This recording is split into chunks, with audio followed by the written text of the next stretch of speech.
Hey again, everyone. Welcome back. So, this is the third installment of curriculum talking. Um, where to start?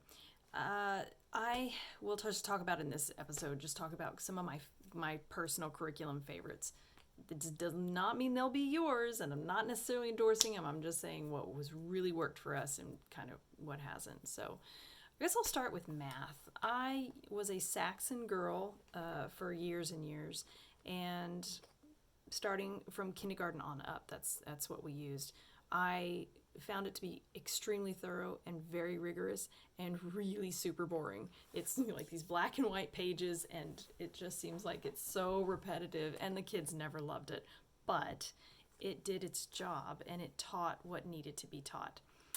It gave them really good handwriting practice. It helped them with the basics, really drilled into them uh, good calculation skills and just all that. And so I still recommend Saxon, even though I hated it.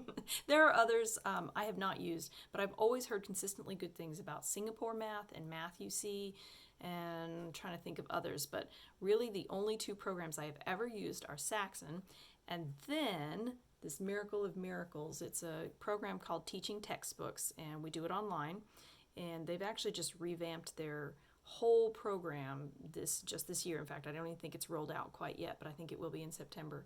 And it is, to me, it's a miracle. Math is my weakest subject, and I hate it, and I hate grading it, and I hate dealing with it, and I hate teaching it, and I'm not good at it. So this has been a really great thing for me.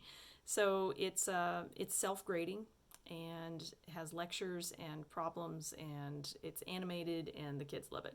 The only downside is there's not a lot of writing involved, but they do calculations on paper still. They just enter their answers online. But if you want your kid to have a more handwriting heavy, or you want the tactile memory of the muscle memory of writing, then maybe it's not the greatest program. It can be done on paper as well, but that's my personal favorite. So if I was going to start over again with a kindergartner and work our way up, I would do, they only, Teaching Textbooks has curriculum for third grade and up. And so what I would do is do Saxon from kindergarten to third, and then move to Teaching Textbooks for third forward. That seems to me to be a really great combination. For history, a lot of people ask me about Story of the World. It's not my favorite, but since you're taking 3 swipes at history through a kid's education, I feel like your first swipe, if it's more story format and less about details, and really just kind of ignites in the kids an interest in early civilizations and all that, I feel like that's okay. There are some cool activities. My kids will never forget making Roman standards and like marching through the yard to war, things like that. That was really exciting for them. It's not my favorite because it's not very in depth, but it does have reading suggestions for following up on that. It just kind of slows you down, and you always feel that pressure to get through the school book by the end of the year, and that's not going to happen necessarily if you stop and spend a month and a half on ancient Rome because you got interested in it, which is fine. It's totally fine. But if you're feeling that pressure to keep with a schedule, it can be a little bit frustrating. But yeah, I think it's a good first swipe at history. And if you've got several students, you can kind of tailor it to their ages. It's not super expensive, and yeah, it's a fun little program.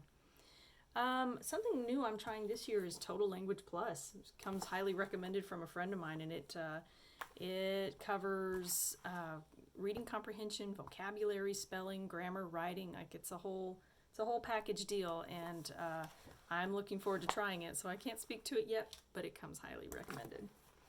I'm a big fan of word roots, but I'm not disciplined enough to teach Latin to my children. I've tried and failed many times. So word roots it is.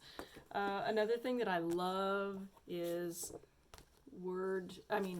logic puzzles and critical thinking. And so I have actually 3 different resources that I use for teaching critical thinking skills to my kids. Just different logic puzzles and, just all kinds of stuff. They get a big kick out of that. It's a nice way to start our day.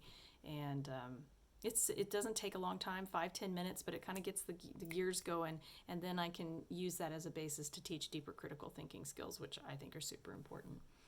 Other than that, like something that I've tried with the kids is Radish Kids. That's RADDISH Kids. It's a cooking subscription box.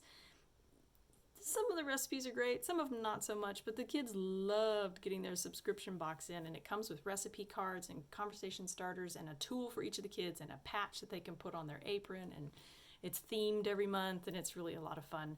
And there are actually a few really winning recipes. We're not subscribed to it anymore, but we still have all those recipes and tools that we can use, and it's kind of a lot of fun. I could go on and on. There are all kinds of things we have tried. But those are kind of some of the highlights, some kind of the fun ones that we've decided to use. And here we are going over time again. So, yeah, in the next episodes, we'll be talking about structuring your actual day and how to make that work. Thanks, guys.